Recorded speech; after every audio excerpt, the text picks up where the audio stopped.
You asked for it, you got it.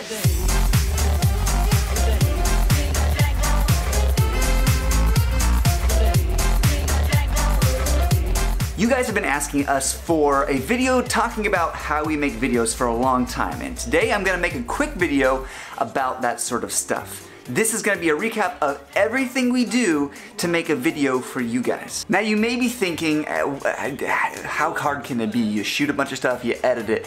Well, that's true. If you wanna make a quick vlog with low effort, that's what it takes. You point your camera at stuff and then you edit it. They've even got apps that'll edit it for you nowadays.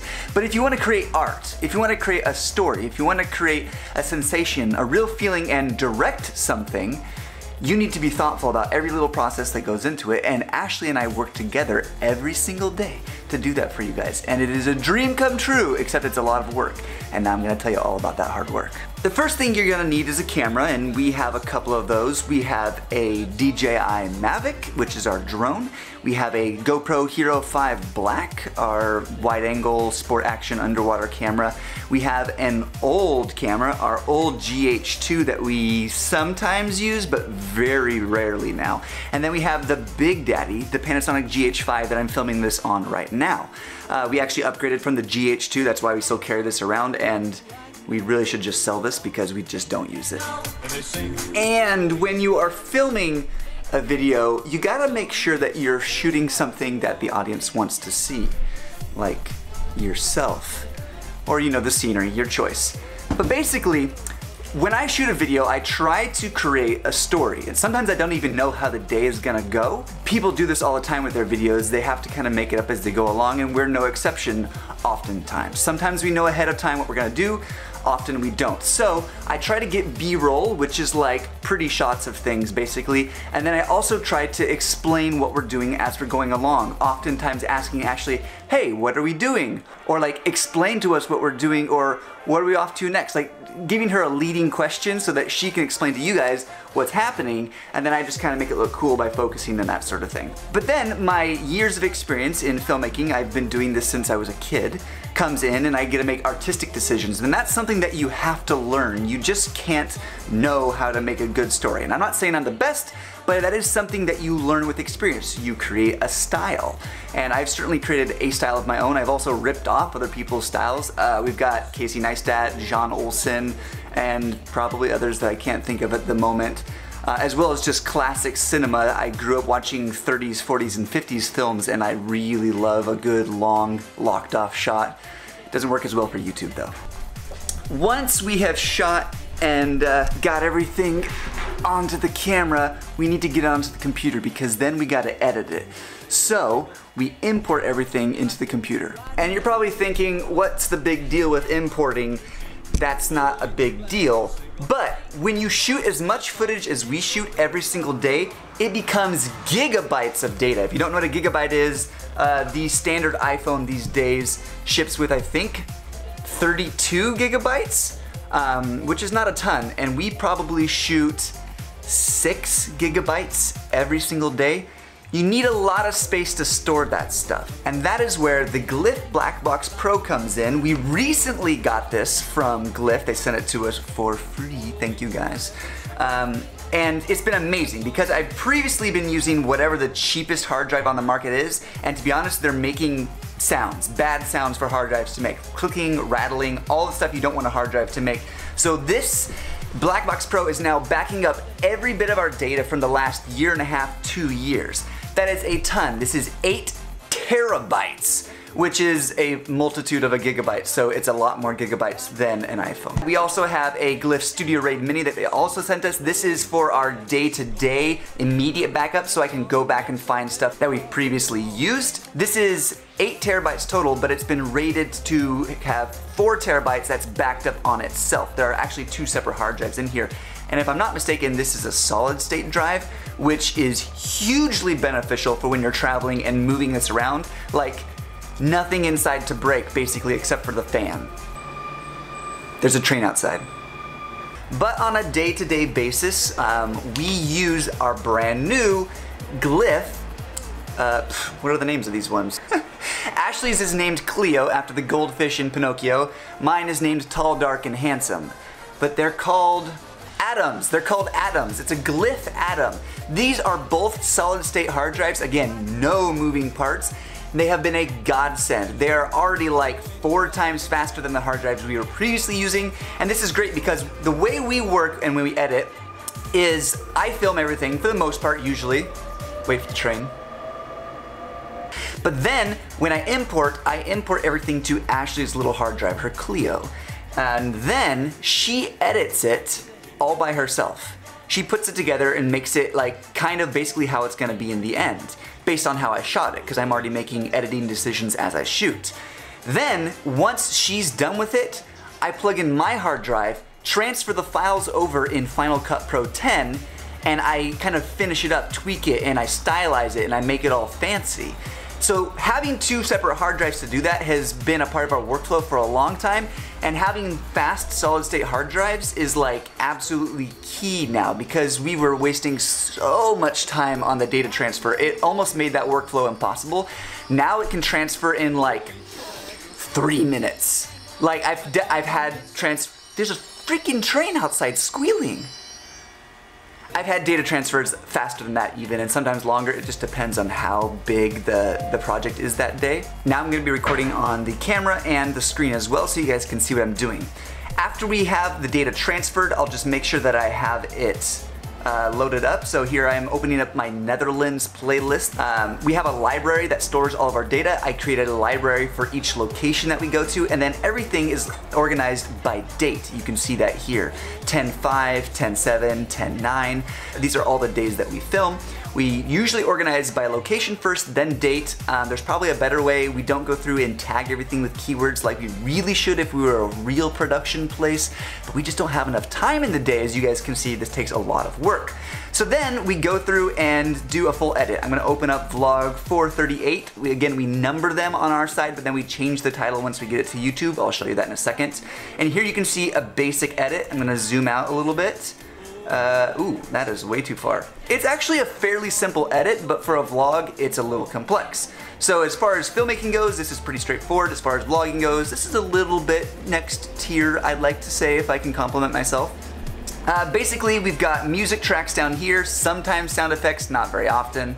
I have different levels, I've got fades into different things, got different tracks, and then here on the video timeline, we have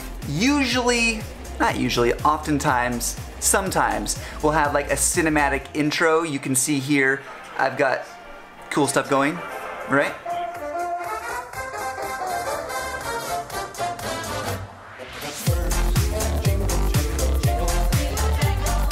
Alright, so we have a cool cinematic intro, then we go into our little intro thing, and then we go into talking, and that's basically how a vlog goes. Sometimes if we do B-roll, like I mentioned earlier, we lay that over the top of the other tracks. Either at auction or B-roll. antique shops. So I can actually disable that track right there, and you can see that just below it is actually a shot of Ashley talking. Enabled, disabled. Right? So it's literally just a shot on top of another shot. Okay. We've edited our vlog, now we need to render it. We hit here and go to export file. That still takes about an hour. That's a limitation of our computer, it has nothing to do with the hard drives. It just takes a long freaking time. And that's something that we can't account for. The other thing we can't account for is the length of time that it's gonna take for upload. Every place is different, the internet speeds are different everywhere we go, and we can't control that. Now part of the vlogging thing is we've got to upload to YouTube. That's the main platform that's out there. It's the only one that you're gonna use if you want attention, so we use YouTube. It's not the best, but it's basically the best because it's the only one, so it's the best by default, I guess.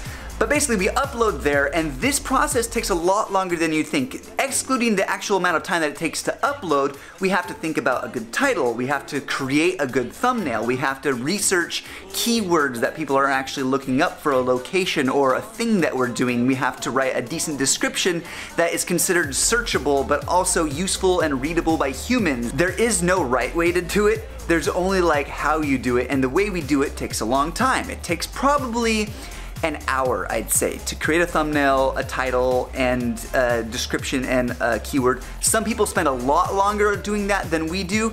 We usually don't have a ton of time because in addition to going out traveling and doing experiences for 6 to 8 hours every single day, we have to also edit and upload and do all this stuff every single day. We're a team of 2, not a big production team, so that takes a lot of work. I'll give you a quick example of how I edit a thumbnail real quick. This is super simple and basic. First, I open up the file in Photoshop. I'll probably crop it with a 16:9 format. That is the format that most videos come in. It's the default for YouTube. That's not a very good crop, but I'm just gonna do this as an example. I'm gonna duplicate that layer real fast. I'm going to, again, I'm doing this very junky and quick. I'm gonna use the magnetic select tool, draw an outline around Ashley's head, and I'm going to copy that over here. I'm gonna create another layer of Ashley. Then from my Finder, I'm gonna pull in a shot of the Amsterdam flag, and I'm gonna make that nice and big, and I'm gonna plop it, I'm gonna make it even bigger. All right, and I'm gonna drag Ashley up over on top of that layer. Bloop.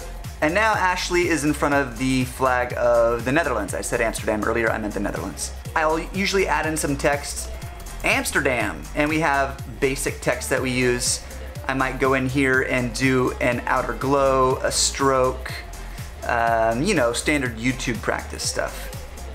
And move that around a little bit. Amsterdam-y! Quick thumbnail.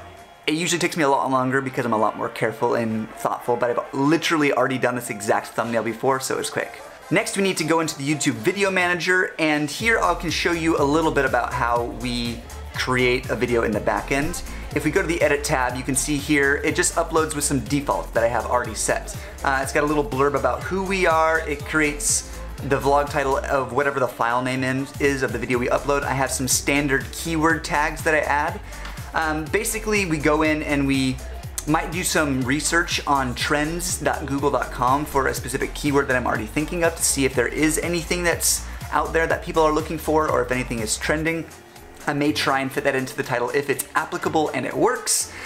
Then I write a description here, right? And I upload our custom thumbnail that we just created. And then I add it to some playlists, usually all vlogs and whatever the location is, or if it's a specialized thing, I might do it there too. I add in some keywords here, right? And then I can also do a little bit of research on the keywords by clicking on one. This is a plugin I have.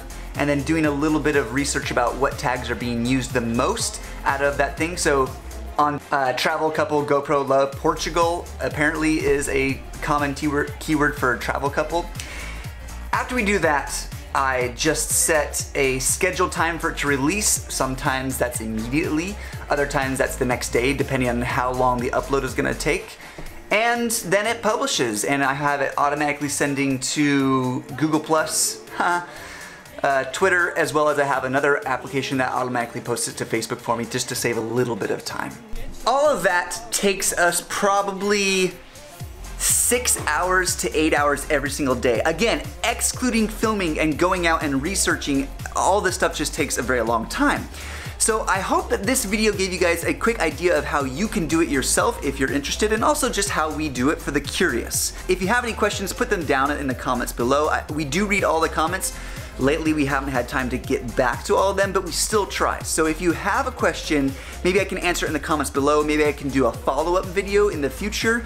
I hope you guys enjoyed this. This is me doing my thing, and I kind of like it. I like technology. I've always liked it. I like filmmaking. I like sharing. I like teaching. That's stuff that I enjoy. So if you guys like this, let me know in the comments below. Hit the thumbs up to let me know you liked it as well. If you're not already subscribed, we mostly do travel videos. Although I like to branch out and begin to do other things, travel videos is our bread and butter at the moment. So if you want to see more of that, hit the subscribe button down below. If you're already subscribed, hit the little bell button for notifications, and we will see you in the next video.